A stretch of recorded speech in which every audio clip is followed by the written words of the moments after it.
All right, folks, I'm ready to get started. Welcome back. Welcome to the final class, the final lecture of the course, which is nuts, but great also because we are at the end and this will all be over very soon. Of course, it's not over yet. We're going to have a full day's worth of lecture, and you guys have a lot of work ahead of you in terms of getting ready for not only my final, but your other finals as well. So this is definitely a time to be completely invested in this whole process. Not let the ball drop whatsoever. Just every single moment between now and the end of finals should be used to advance, to learn your information, to prepare for the volume of responsibilities that you have ahead of you. So the best approach is, of course, to kind of lay out the time period for yourself, the different tasks that you have to do, and then just kind of make a plan for yourself, and then you don't have to think about everything you have to do all the time. You just kind of focus on where you are in that plan. So you just take it one step at a time, one moment at a time, and it gets you through the process.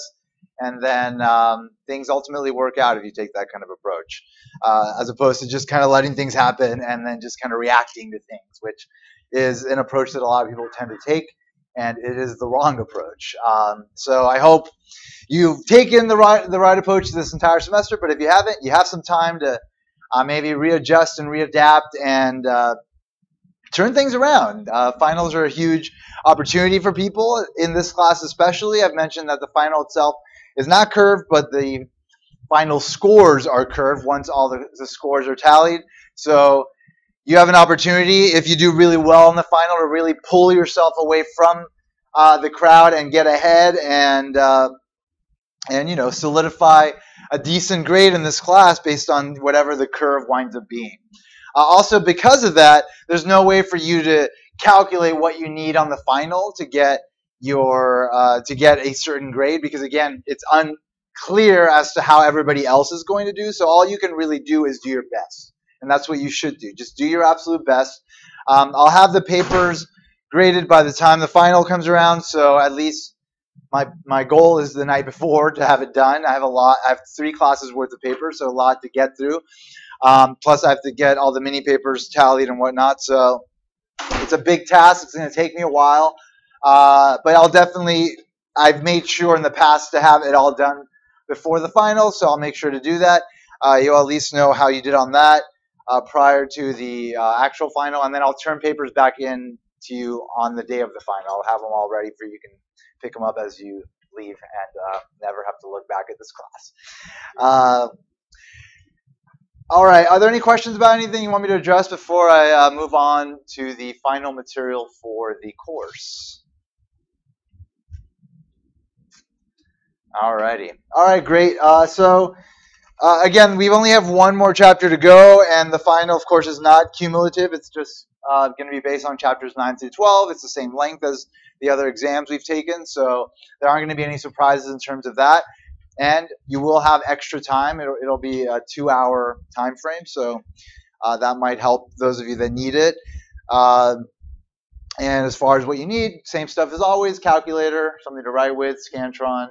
Like I said, nothing's different. So the exam is a week from tonight at 8. From 8 to 10 is the exam. So yeah, 8 p.m., 8 to 10 p.m. Yeah. So just remember that some people overlook the fact that the schedule gets kind of weird. People miss finals. Sometimes they go to the wrong final. You got to be careful about these things. So I had a person last semester take a final in the wrong class, which was just mind-blowing. Like, she was in a different class and she took the final. She took the whole final, turned it in to me. I am the one that realized it when I was grading that she was in the wrong class. Like, she didn't even realize it. It's just, I don't know. I just don't know what to do with that. Maybe you guys know what to do with that. I don't know. I have no idea. Anyway, just don't make stupid mistakes, essentially, is what I'm trying to say. Be very careful about final schedule because it can screw you up. All right. Anyway, so let's get this lecture going and let's get it done, and then you will be done with the material for this class, and then, of course, the ball will be in your court. And in a week, it'll all be over. And in a week and a half, it'll all completely be over for everybody. And I know some of you are graduating, so congratulations to you. Great job. There's a lot coming in the future, and I hope that this class and others have helped to shape you into the kind of person that can really survive, if not thrive, out in the world. Because the world, it's competitive, and it's not easy to just kind of once you're in a job, you're in the job. It's not like school where it's like, oh, I'll just put this off and that off, and I'll move things around. It's like, no, you are there. You have a schedule. There's a time. You have to be there. There are things to do. You got to do them, and you got to be there. You can't just kind of run from that. And the good opportunities, the ones that you guys ultimately really want, are the ones that require a high degree of dedication. The kind of dedication that you may give to this whole process during finals or during midterms. But that's the kind of dedication that's expected of you all the time, where you might have volumes of information to go through, or big tasks that take hours to do that that are going to require you to sacrifice things. And so what a lot of this process is about getting you used to that. So if you've allowed it to kind of change you and shape you into a person that can handle that, then you're going to be able to handle these things out there. And you will not only be able to survive, but thrive, kind of excel, move ahead of the crowd, stand out, get the opportunities that are the good ones, the ones that we all want and deserve, especially given the amount of work that you guys have done to get through this part of your life. So for those of you that aren't quite there in terms of graduating, or even just in terms of actualizing your potential, you should be conscious of these things. You should be conscious of the fact that these moments are not moments to just kind of get through, but they're moments to really just dive in head first, so that it can change you and make you into that person that can get out there and really show this world what you got and what you're worth, and ultimately, get something in return for that. So stay positive, stay invested, and just kind of be aware that this whole thing is not just meant to torture you. It's not just meant to kind of annoy you and make you hate, what you've taken on, but it is meant to kind of give you a sort of a simulation of the sort of experience that you may wind up having out there, in which you are not able to drop the ball, in which you need to come across as confident, able, and willing, and so that's something, again, you can't fake it. It's something that you just have. And if you allow this process to do what it's supposed to do, then you will have that, and you won't have any problems out there. Alrighty, now let us move on to Chapter 12, the economics of information. So everything we've been doing so far has mainly been under the assumption that all the information that people need to make the optimal decisions, both on the demand and the supply side, are known. But obviously the world is not that transparent. We don't always have all the information we need. So we have to, do our best in terms of, just trying to kind of account for the uncertainty that exists and base our best decisions on our best, ultimately, guess. But there are methods that we use to sort of account for uncertainty that help to minimize it and ultimately help us to get to the benchmark idealized cases that we've been covering in this class. So again, everything that's covered in this class and in most of your classes is just meant to kind of be the sort of starting point for you to understand the way things work in business. So it's meant to kind of provide you with a basis of intuition, so that once you get out there and you're in the world dealing with things, either managing firms, running your own business, managing at different levels, who knows, you have a starting point to think about the situation that you're in. And then ultimately, obviously, the world will not mirror the exact situations that we cover in the class, but with the intuition you gain from learning the stuff we cover, on top of other information you have from other classes, on top of your ingenuity and your ability to be innovative, you will be able to set a good path forward for yourself in whatever it is that you take on, that will lead to something that will ultimately be better than if you had never gone to college. So, and taken these courses and like learn these basic ideas. But of course, again, like we do acknowledge that they are imperfect, and of course, in a class like this, the examples you see are very simple. They're not as complex as they wind up being in practice when we are actually taking into account the complexity of the world, the variety of players that exist, the amount of uncertainty that exists. So in those cases, we do include more math to account for more variables. We also include probability to account for uncertainty. And then statistics plays a big role. And so here we will cover some issues that can be addressed with some of the tools that we have to address them, and kind of give you a little bit more of a starting point to understanding how we actually go about analyzing in practice the situations that this course is meant to kind of help you understand better. So the first thing we'll cover is the mean and the variance. The mean and the variance are two statistics that provide some information about how a situation may turn out that you are uncertain about because there's different outcomes. These are statistics that you have likely covered before in your statistics course. So we'll just briefly cover them and just cover how to calculate them, and then kind of talk about their significance to lowering uncertainty. And then we'll talk about different issues related to uncertainty and consumer behavior, then uncertainty and the firm, then we'll take a break, then we'll talk about uncertainty in the market, and then finally we'll talk about auctions, the final topic of the course, the final topic of the chapter. There's different types of auctions beyond the auctions that you may be familiar with, like the eBay type auctions that are used to buy and sell big assets. And so we'll just kind of touch upon like their characteristics, optimal bidding strategies within each one, and if you are selling something as a representative of a firm, then we lightly touch upon like what the ideal auction choice might be for you. All right, so let's talk about the mean and the variance. So the easiest way to summarize information about uncertain outcomes is to use the statistical concept of the mean and variance of a random variable. Suppose there is some uncertainty regarding the value of some variable. So let's just now be very general at first and say the random variable is X, and that could represent profits, it could represent the price of output, it could represent consumer income. So given probabilities, different values of the random variable will occur. Suppose someone promises to pay you in dollars whatever number comes up when a fair die is tossed. So a die is tossed, it's fair because it's evenly balanced. Each side has an equal chance of coming up. We'll let X represent the payment to you. If you are lucky, you'll roll a 6 and you'll get $6. If you're unlucky, you'll roll a 1 and you'll get $1. The probability that any number between 1 and 6 is rolled will be 1/6, right? There's 6 possible outcomes.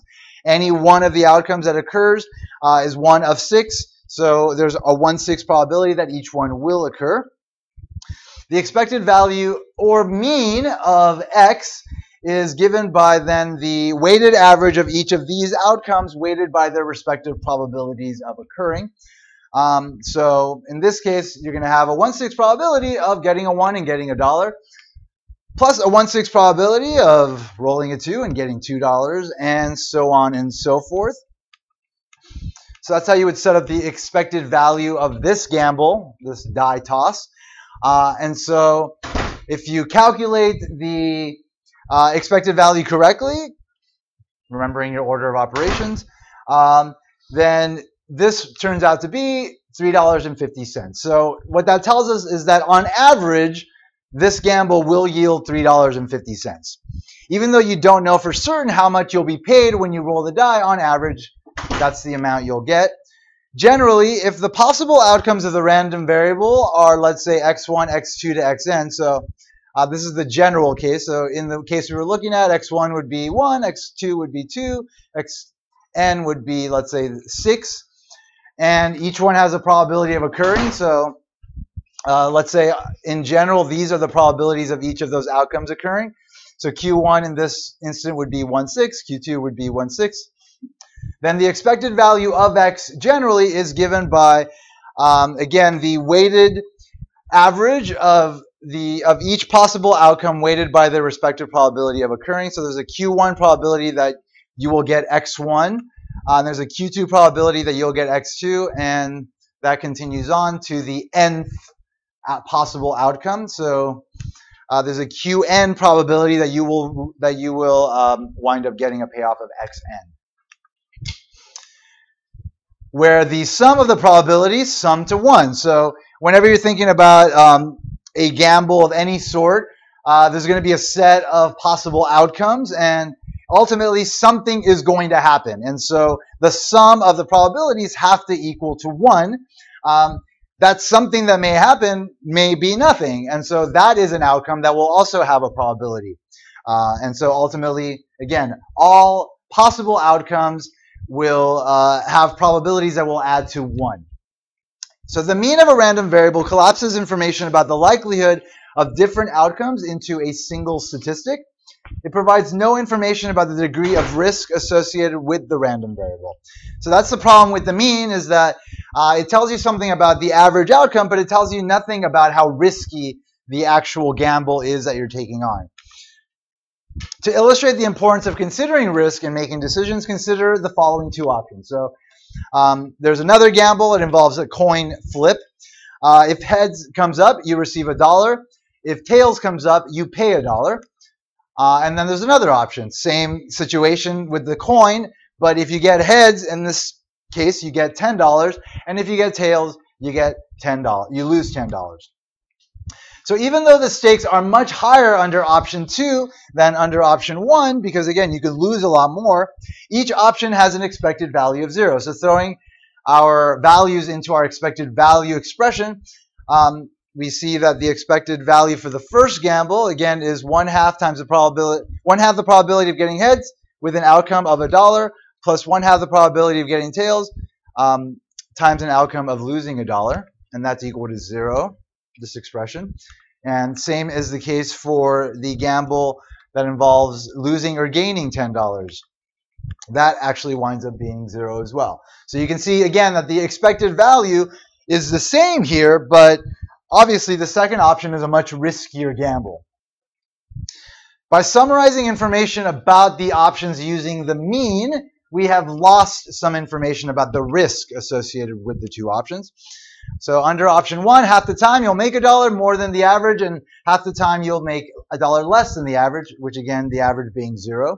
And under the second option, again, you will make $10 half the time more than the average, and half the time you will lose $10 more than the average. So given the deviations from the mean are much larger for the second option than under the first option, option 2 can be thought of as being a riskier option. Therefore, it's more convenient for a manager to have a number that more succinctly summarizes the risk associated with random outcomes.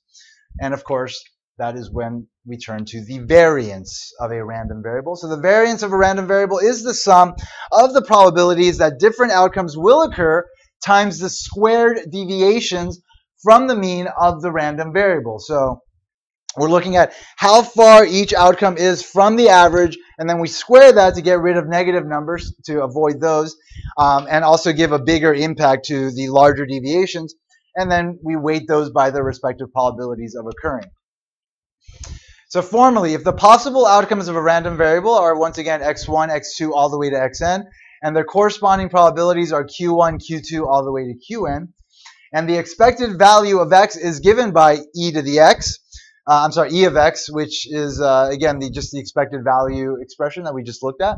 Then the variance of x is going to be given by, and we represent the variance of x by the Greek letter sigma squared. It's going to equal, so again, there's a q1 probability of getting x1, and then we're looking at the deviation of that outcome, x1, from the expected value of this gamble, and we square that. And again, that's weighted by its respective probability of occurring, plus the second option, x2, the deviation of that outcome from the mean, the average, squared times its respective probability of occurring all the way to the nth outcome, same thing. So that's how you get the variance, and then the standard deviation is the square root of that. So the standard deviation represented just by sigma is, again, the square root of the variance, which is the square root of that expression under the radical sign. So the standard deviation has practical applications. The outcome for any random variable will fall within 2 standard deviations of its mean at least 75% of the time. So if you have just like what we call a normal distribution, then the outcome of a gamble is likely to fall 75% of the time within 2 standard deviations of the mean. And so that gives us a good indicator of how likely things are to happen in general for a gamble. And so the bigger the standard deviation and variance are, the more spread out these numbers are, the more like variation you have in the outcomes, which means that there's just more risk associated with the gamble because you really have very low sort of certainty with respect to what will happen. All right, so let's go back to the coin tossing example. So in each case, only 2 possible outcomes occur with equal probabilities. Again, you either get heads and gain money or lose heads and lose the equal amount of money.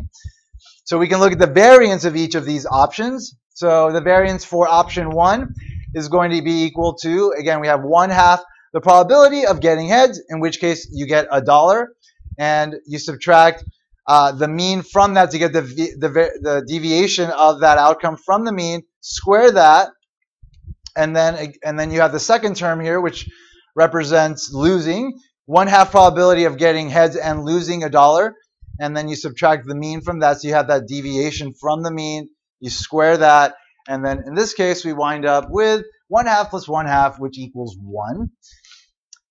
For the second gamble, again involving the coin toss, but the stakes are higher in this case, we can do, again, the same variance calculation, subtract the mean from each possible outcome. In this case, you have a 1/2 probability of getting heads, in which case you get $10, subtract the mean of 0 from that, square that, and weighted by its respective probability of occurring. Plus, again, 1/2 probability, you get tails, you lose $10, subtract 0, square that, and we see that the variance of option 2 is equal to, in this case, 100. So the variance is very large for the second option relative to the first option, which again gives us an indication of the riskiness of the second option, which is not an indication you got whatsoever from the mean. Since option 1 has a lower variance than option 2, then that tells us that option 2 is the more risky option than option 1. All right, so make sure you guys can calculate means, you guys can calculate variances, and you can understand what the different size variances indicate. Since the standard deviation is the square root of the variance, the standard deviation of option 1 is 1, and the standard deviation of option 2 will be 10.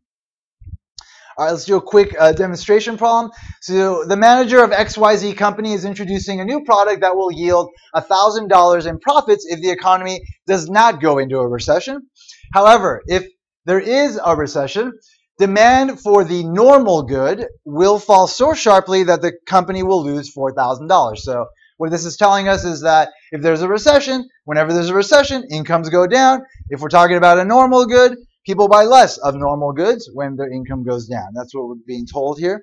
So if a recession occurs, demand for the normal good will fall so sharply the company will lose $4,000.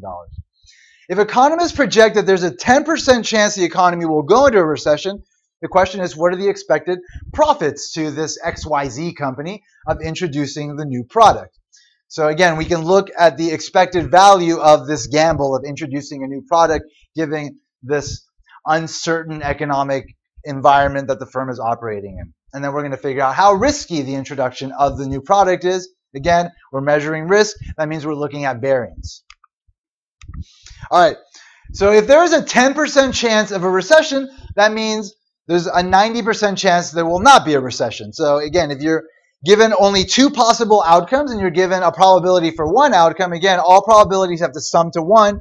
And so you subtract the probability you're given from one to get the probability of the other possible outcome. So again, 10% chance of recession, that means 90% chance of no recession.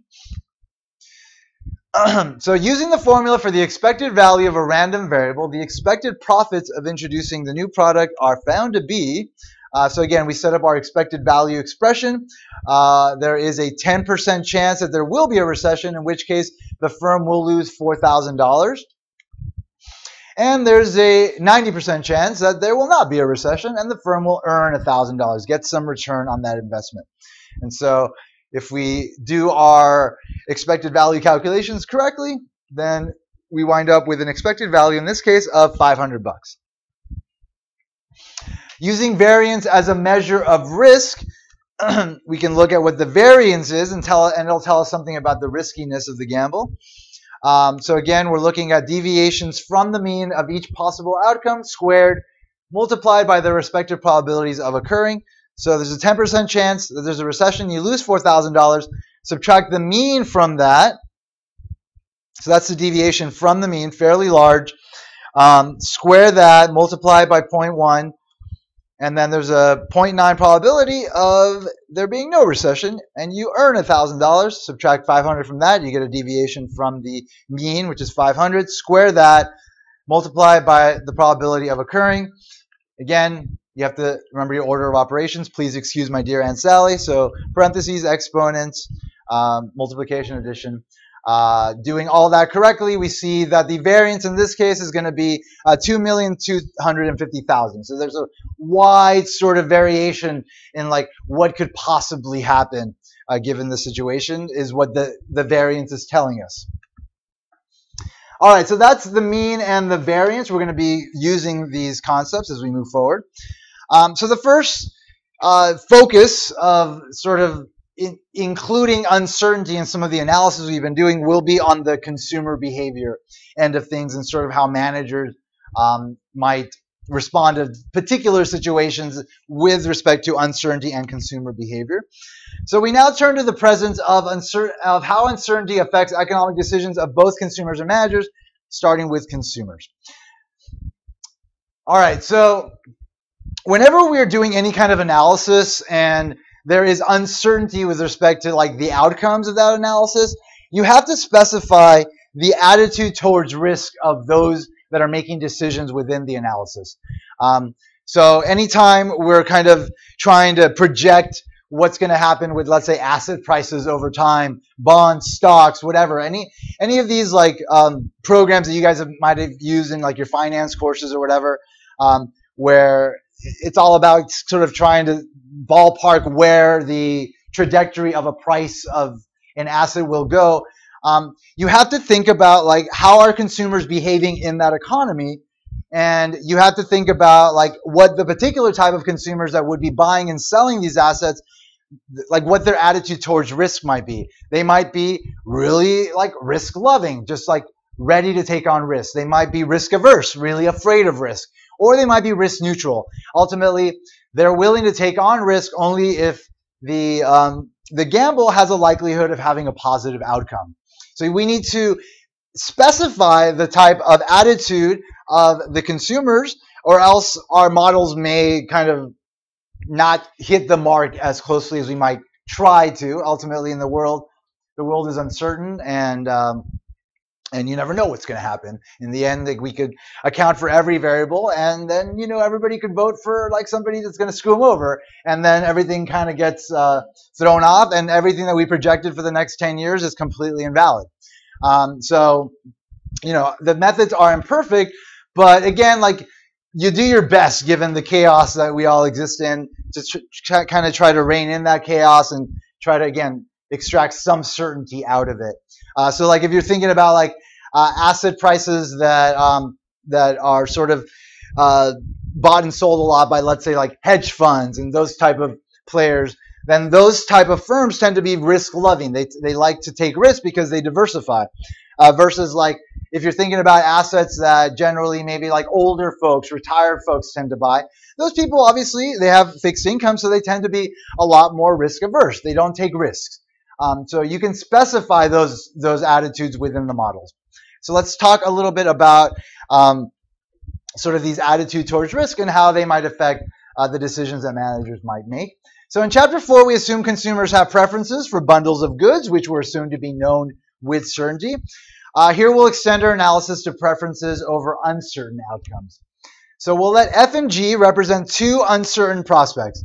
F represents the prospects associated, let's say, with buying 100 shares of some stock in company F, versus G represents the prospects associated with buying 100 shares of stock in some other company, G. With stock, you are, of course, uncertain what your actual profits or losses will be. What is known is that there is some mean and variance in the return associated with each stock. Different people will exhibit different preferences for the same set of prospects. Like I mentioned, you may prefer F to G, while a friend may prefer G to F. The differences will reflect taste for risky prospects. So again, a risk-averse person will prefer a sure amount, some amount M, to a risky prospect with an expected value of that same amount.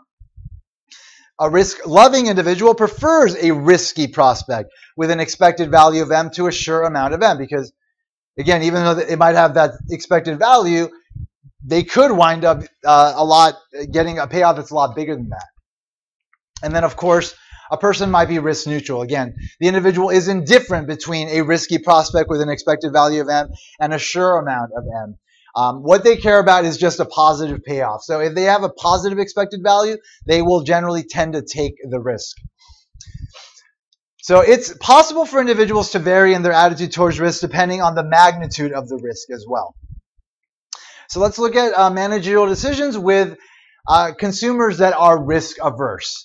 So for gambles with non-trivial outcomes, most individuals are risk averse. So non-trivial outcomes meaning, there's something on the line that's worthwhile versus like $1 from, flipping a coin. So there's important implications of risk averse consumers for the optimal managerial decisions. So let's think about the concept of product quality. Firms use two primary tactics to induce risk-averse consumers to try a new product. The first is prices of new products are usually set below those of established products. So they sell like free samples.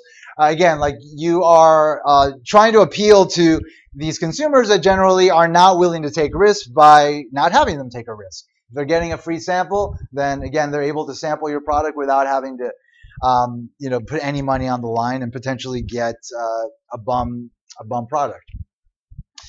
Second, the manager may attempt to make the consumer think that the expected quality of the new product is higher than the certain quality of existing products.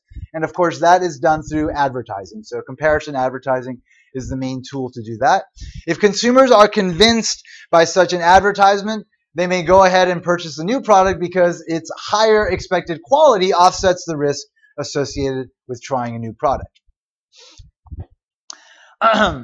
Working within a chain store framework is sometimes going to be more appealing to risk-averse consumers than trying to start up your own individual business and just trying to generate a name from scratch, essentially.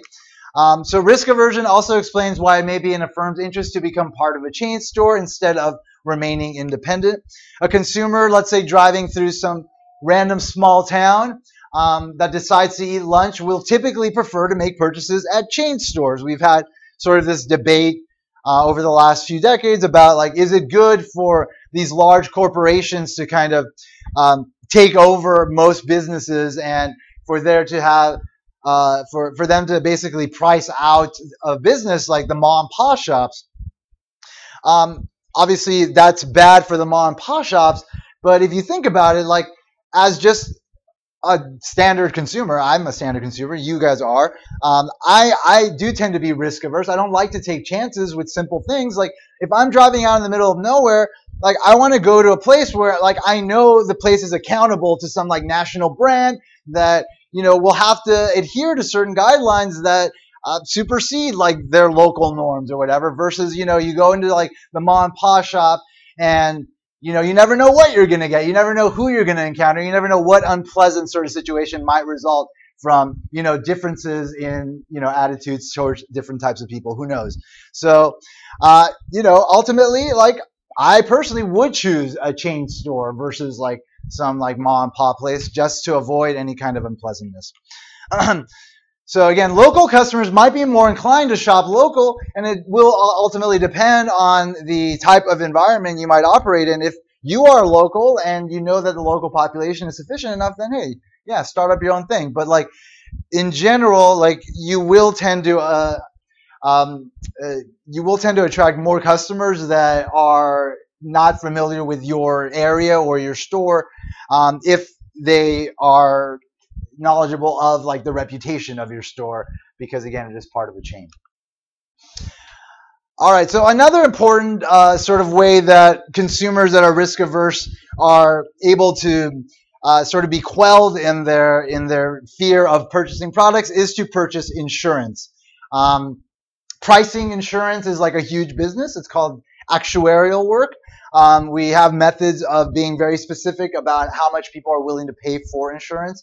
And it's a big business, and you guys could wind up making a lot of money if you wound up in that industry. It's pretty boring ultimately because it is just like numbers and that's basically it. But because it doesn't tend to attract enough people, and so you might want to think about getting into that if you're interested in making money. Anyway, risk aversion implies that consumers are willing to pay to avoid risk, right? We're all willing to pay for insurance on certain goods. Doing so allows individuals to give up a small amount of money to eliminate the risk associated with a catastrophic loss. To a consumer, insurance represents a purchase of a sure thing. So some firms give insurance to customers through money-back guarantees. Other firms sell a form of insurance to customers like extended warranties. All right. So another thing that we can do to account for uncertainty on the part of consumers is to sort of model their decision to set their reservation price, the most that they're willing to pay. So remember, the demand curve represents the willingness to pay of all the consumers in a market, and that varies. And so we can kind of dissect that decision to kind of have a willingness to pay via what's called a search model that gives us some insights about how their price may change given changing conditions in the market. Again, trying to account for some of the uncertainty that that both consumers face, but also the firms face in response to the uncertainty that consumers face. Now, the search model is not specific to consumers. The search model is a powerful approach that's used to model any kind of search that goes on in the economy.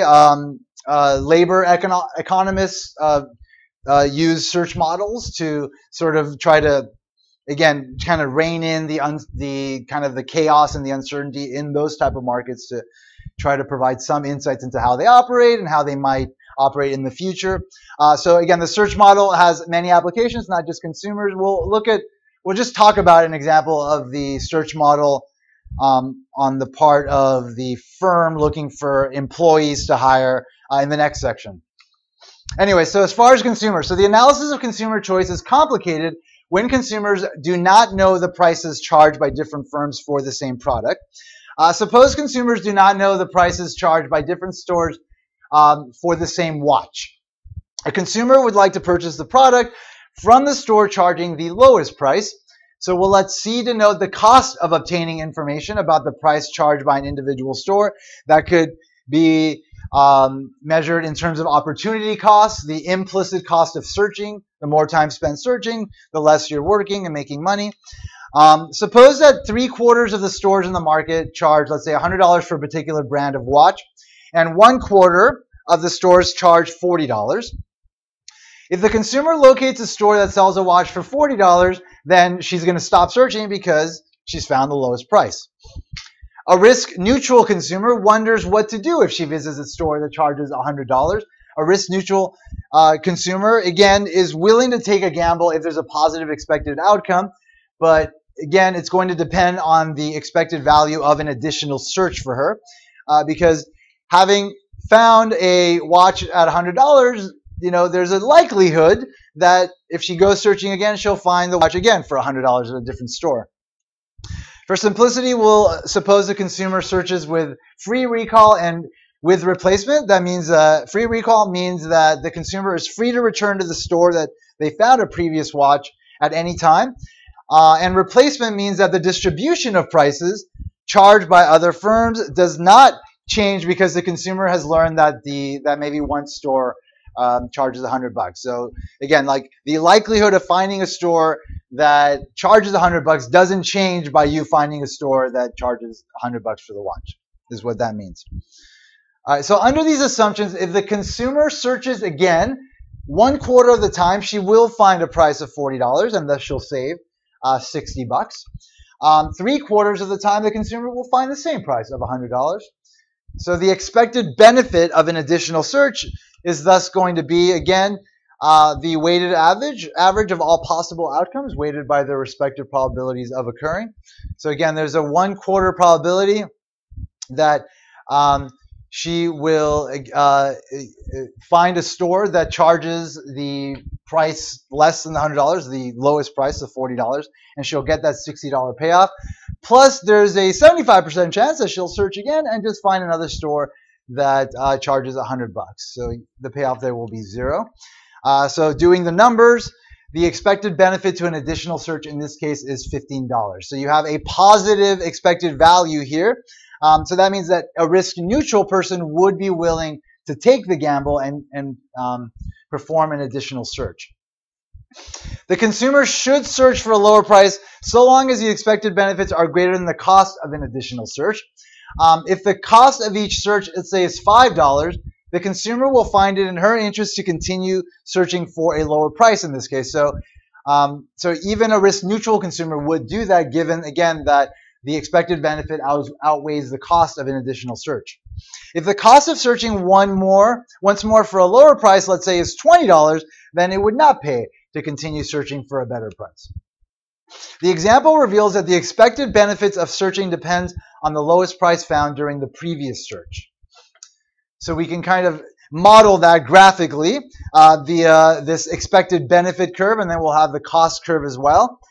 So if the lowest known price is P, the expected benefit from searching for a lower price slopes upward since the savings associated with finding even lower prices diminishes. So let's say you found like a really high price. So here price is on the x-axis. So if you found a really high price, the expected benefit of finding a lower price is high because, again, you found a really high price, and so the likelihood of searching more and finding a lower price is better than, let's say, you found a really low price and you're trying to find an even lower price. So again, down here, the expected benefit of finding of taking on the search is not going to be that great because, again, it's likely you will not find a better price having found a low price already. And that's why we have this upward sloping expected benefit curve.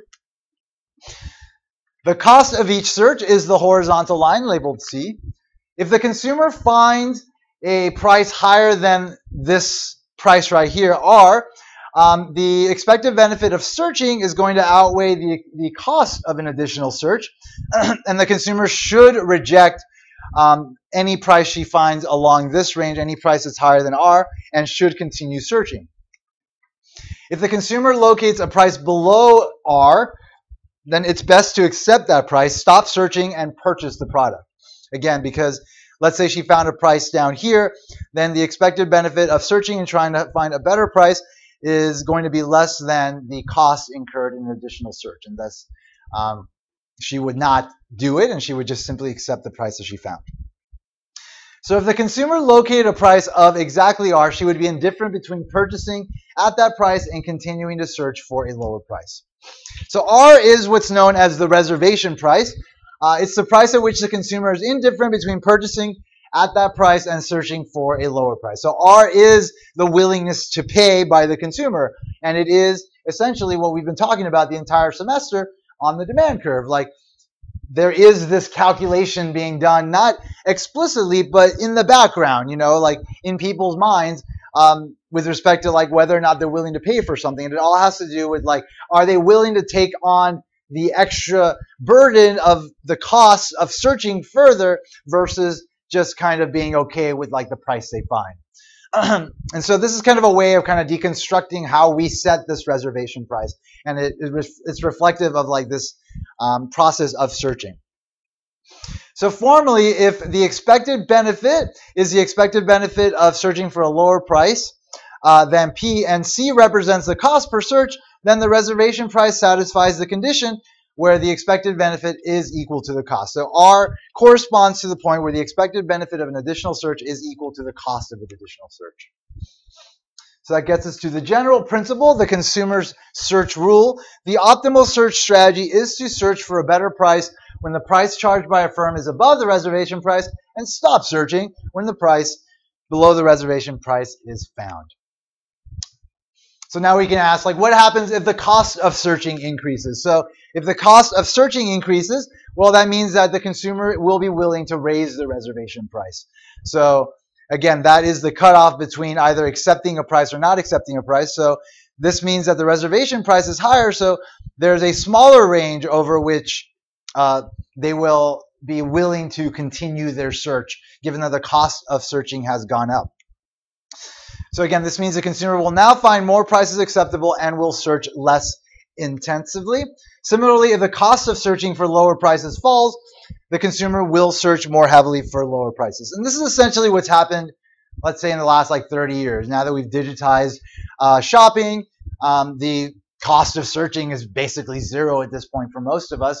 You can do a quick search online, find all sorts of alternatives. So this has certainly gone down quite a bit. That means our reservation prices have gone down quite a bit. We're willing to accept these prices a lot more easily than before, whereas before, given that we were limited by the fact that we had to drive places and, look through catalogs and weird things that just took forever and never really got you to where you wanted to go, there was always this tendency to kind of just search for more because, or just accept prices because obviously it would cost a lot to continue searching.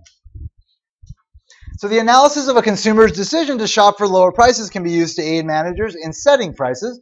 When consumers have imperfect information, which is the case we're essentially discussing the entire chapter, the case of imperfect information, about prices and search costs are low, then the optimal price set by a manager will be lower than when search costs are high. So it's just something to keep in mind. Managers must be careful not to price their products above consumers' reservation price.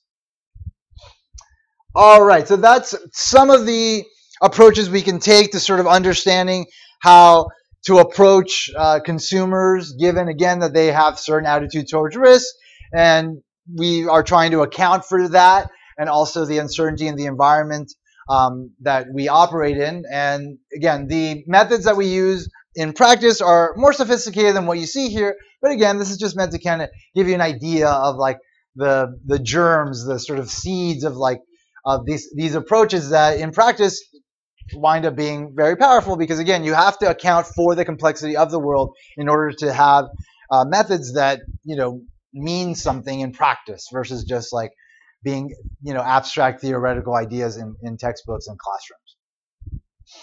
All right, let's talk about uncertainty and the firm. So in this section, we examine the implications of uncertainty for production and output decisions. A manager who is risk neutral is interested in maximizing expected profits. The variance of profits does not affect a risk neutral manager's decision because, again, a risk neutral manager is just looking for a positive payoff. So they're not thinking about how risky a gamble is. They're basically just looking for some kind of positive return. If a manager is risk averse, then he or she may prefer a risky project with a lower expected value if it has lower risk than one with a higher expected value. So that's, again, a different type of manager. A manager that is risk averse, is not willing to take chances. In general, for a manager to be willing to undertake a risky project, the project must offer a higher expected return than a comparable safe project. Just how much higher depends on the manager's particular risk preferences. Managers should carefully evaluate the risks and expected returns of projects and document this evaluation. A manager is less likely to get fired over a bad outcome if he or she provides evidence that the decision was sound based on information at the time. So again, analysis with mean and variance is important to being able to justify certain actions. So a convenient way to do this is the mean variance analysis. So let's sort of examine how this might be useful via a demonstration problem. So we're supposing that there's a risk-averse manager, and the risk-averse manager is considering two different projects. The first project involves expanding the market for bologna. The second project involves expanding the market for caviar. There's a 10% chance of a recession and 90% chance of an economic boom. During the boom, the bologna project is going to lose $10,000, whereas the caviar project will earn $20,000. And that is because bologna is what type of a good? Inferior good. It's an inferior good. Very good. As incomes go up, people buy less of that good. So during a recession, the bologna product will earn $12,000, and the caviar project will lose $8,000. If the alternative is just earning $3,000 on a safe asset, say a treasury bill, so our treasury department, they issue different types of bonds that have different maturities, lengths of the time that they're valid. The treasury bills are less than a year, and then you've got the notes, which are 10 years, and then you've got the bonds, which are 30 years. Anyway, so the alternative here is not to invest in either of these projects and just take the safe return that a $3,000 treasury bill would give you, which I think winds up being 12% or something. Well, the problem will tell us in a second. Anyway, so the first thing the manager should do is summarize the available information to document the relevant alternatives. So again, here we've got our table, we've got the different projects, we've got the joint project. That means if they take on both projects and diversify. And then we've got the associated means and the associated standard deviations. The first thing to note is that the manager should not invest in the treasury bill. So investing in the treasury bill would give the manager a sure amount of $3,000. But the $3,000 is less than the worst possible outcome if the firm were to take on the joint venture and there were to be a recession. In which case they would wind up with at least $4,000, which would be more than the $3,000. So the joint project will generate a profit of $4,000 during a recession and $10,000 during a boom, both of which are better than the $3,000 sure thing. Regardless of what happens to the economy, the manager is assured of making at least $4,000 under the joint project, which again is greater than the return of $3,000 on the treasury bill. The second thing to notice is that the expected mean or the expected profits of the bologna project are negative. So a risk-averse manager would never choose this project, and neither would a risk-neutral manager. Again, a risk-neutral manager will take on risk, but only if there's a positive expected value. In this case, that is not the case. So the manager should adopt either the caviar project or the joint project. Precisely which one the manager makes will depend on his or her preferences for risk. So the returns associated with the joint project in the preceding problem reveal the important notion of diversification. By investing in multiple projects, the manager may be able to reduce risk. Whether it's optimal to diversify depends on a manager's risk preference and the incentives provided to the manager to avoid risk. Obviously, most of you understand what diversification is. It's, again, investing in a variety of different gambles, essentially, versus just like focusing on just like one type. You want to go for the riskier ones. You want to go for the less risky ones. It's basically the defining characteristic of hedge fund investment strategies, money market strategies, etc. While many managers are risk averse, generally the owners of the firm, the stockholders, the resource holders, want the manager to behave in a risk-neutral manner. So it's important to recognize that investors themselves that have stock in the company are diversifying. They are diversifying their risk by investing in a variety of projects. And so they want managers to take risks. They want managers to at least be risk neutral in their approach because, again, like they understand that some things will fail and some things won't. And they've accounted for that in their own investment strategy. So a manager who is risk neutral cares only about the expected value of a risky project, not in the underlying risk. A risk neutral manager's objective is to take actions that maximize the expected present value of the firm, actions that maximize expected profits. So again, the stock price is a present discounted value of all the profits that are projected by a firm. But obviously that is uncertain because there's two really important characteristics to those prices that are completely up in the air. One is the interest rate, which is used to discount the future values to the present value. Interest rates are set by central banks in response to economic conditions, and economic conditions are unstable. And so you never really know what's going to happen with interest rates. You can kind of ballpark it, but you don't exactly know. And of course, the other thing is the actual profits of the firm. Even though the firms may have like a certain amount of profits projected into the future, you never know what's going to happen. There might be some idiot elected president, and then everything kind of goes to crap. A risk-neutral manager would choose a risky action over a sure thing, provided the expected profits of the risky project exceed those of the sure thing. So again, the risk-neutral manager would not think about the fact that the caviar project has a standard deviation of 8,400. They would simply just look at the expected value, and that it is positive and large would be enough for them to want to invest in the caviar project.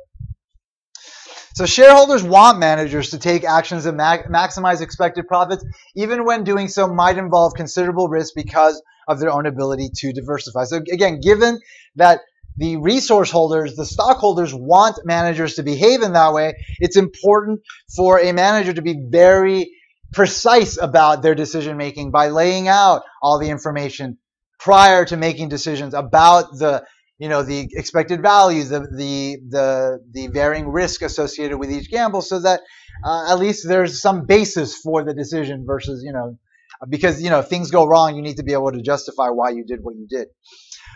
Shareholders pool and diversify risk by purchasing different shares of many different firms, as I mentioned. It's therefore inefficient for managers to spend time and money attempting to diversify against risk. When doing so will reduce the firm's expected profits.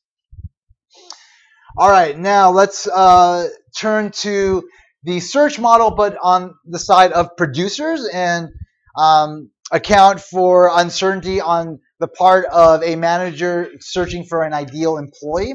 So just as consumers search for stores charging low prices, producers search for low prices of inputs, inputs being obviously the inputs into production, which are labor and capital.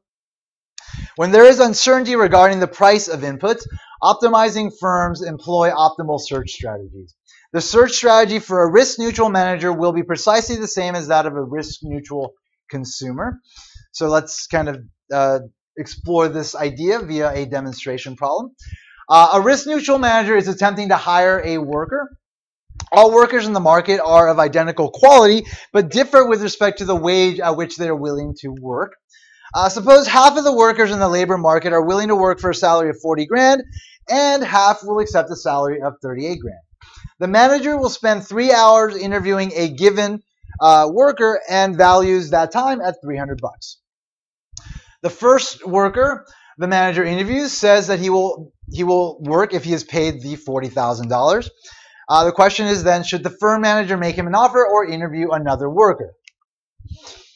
All right, so this is an optimal search problem with a search cost of 300 bucks. If the manager searches for another worker, half the time she will find one willing to work for $38,000 and thus save those 2 grand.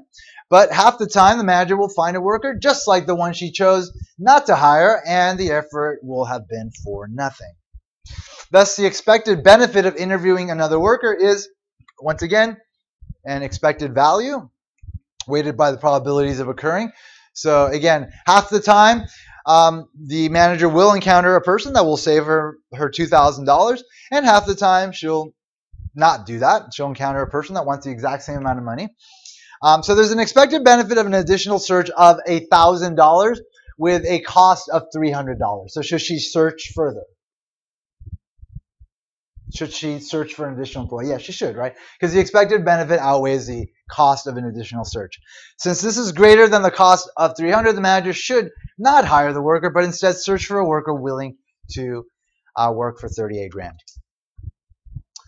All right, now let's turn to profit maximization. So as I said, we're kind of just lightly jumping around a bunch of topics that we can sort of expand upon, that we might have touched upon throughout the semester, by including methods to account for the risk that is, again, prevalent in every context that you as managers, anyone in business, will be operating in. Again, because at the center of all of this stuff is people, and we are computers to some extent, but we are also what John Maynard Keynes called, a great economist who came up with macro as a discipline, the animal spirit. So there's a lot of animal spirits in us that sometimes do some crazy things, as you can tell by the empty seats in the class.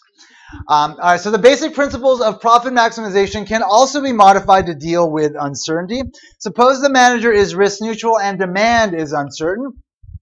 The risk neutral manager must determine what output to produce before she is certain of the demand for the product. Since demand is uncertain, then that means that revenues are going to be uncertain. To maximize expected profits, the manager should equate expected marginal revenue with marginal cost in setting output, as opposed to just like marginal revenue with marginal cost. Because again, up till this point, we've been assuming that everything is clear.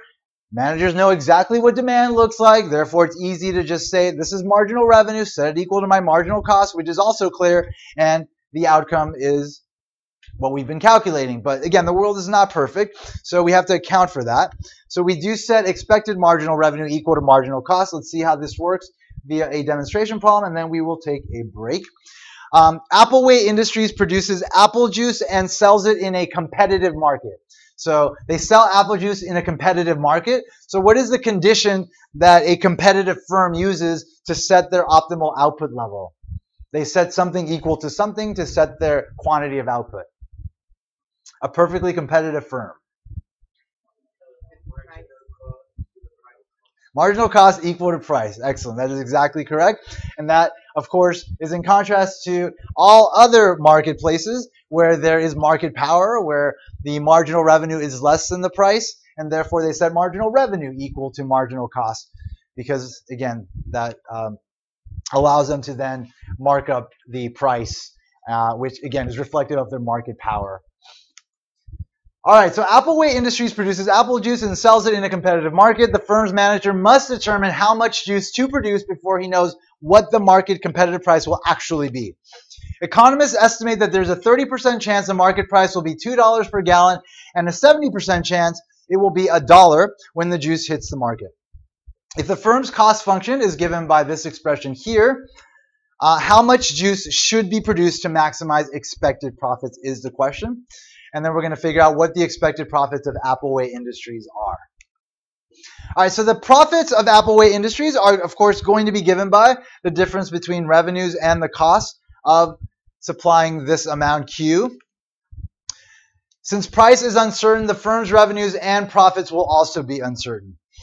So again, for a competitive firm, they set their marginal revenue is equal to price, and thus marginal revenue also is going to be uncertain. So marginal cost is going to be given by the derivative of our cost function with respect to quantity. So again, multiply this term by 2, subtract 1 from that. That gives us 0.001 Q for marginal cost. To maximize expected profits, the manager equates the expected price with the marginal cost. So we're going to look at, we're going to again set up an expected value for the price and set that equal to marginal cost. So the expected price is given by 30% chance that the price will be $2. So that again weights that outcome, plus 70% chance that it will be $1. So $1 is the outcome, and it is weighted by its probability of occurring, which is 70%. Doing the math here, we wind up with $1.30. So the expected price in the market is $1.30. Again, demand conditions are such that it is uncertain what the actual price will be. So all the manager can do is get an expected value for the price, set that equal to marginal cost. So set 1.3 equal to 0.001 Q, and then solve for Q. In this case, it's going to be 1,300. So the quantity of juice that Appleway Industries will supply under these uncertain conditions, given this approach, will be 1,300 units. Expected profits for Appleway Industries are then going to be, so it's an expected profit expression, but we're not weighting possible profits. We're just going to include the expected price in our profit calculation. So it's going to be expected price times quantity, which gives us expected revenue, minus the cost of supplying the optimal ballparked amount. So plugging in $1,300, 1,300 units for Q is going to get us an expected profit, in this case, of $645. Any questions on this? All right. So Appleway Industries can expect to make $645 in profits. All right. Let's take a break. It's 8:08. Let's come back at 8:30.